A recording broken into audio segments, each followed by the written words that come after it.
Chinese policymakers use Buddhism as a subordinate instrument of governance, nationalism, and international image building.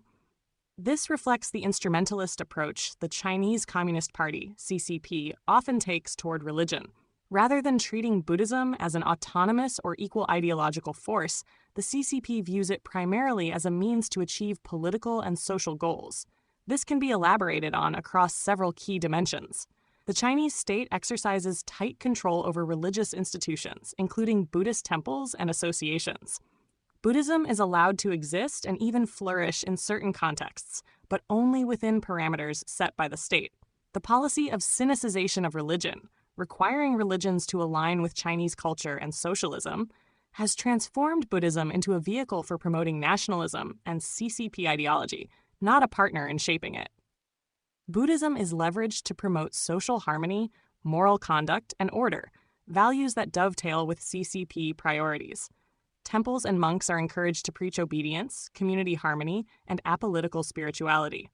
This makes Buddhism useful in maintaining societal stability, especially in rural areas and among aging populations, but the religion itself is stripped of its potential for social critique or ideological independence.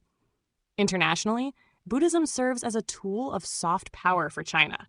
The government supports Buddhist forums, temple tourism, and cultural exchanges to project an image of spiritual depth and cultural continuity.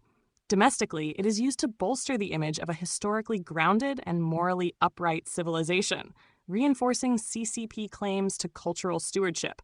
But again, Buddhism serves to legitimize the party, not the other way around.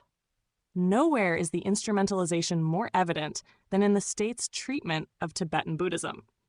The CCP has co-opted religious authority, going so far as to claim the right to approve reincarnations of Tibetan lamas, including the next Dalai Lama. This reflects a deep distrust of religious autonomy and a clear intent to use Buddhism as a tool of ethnic control, rather than as an equal ideological force. Buddhist temples have become economic assets in some regions, especially through religious tourism.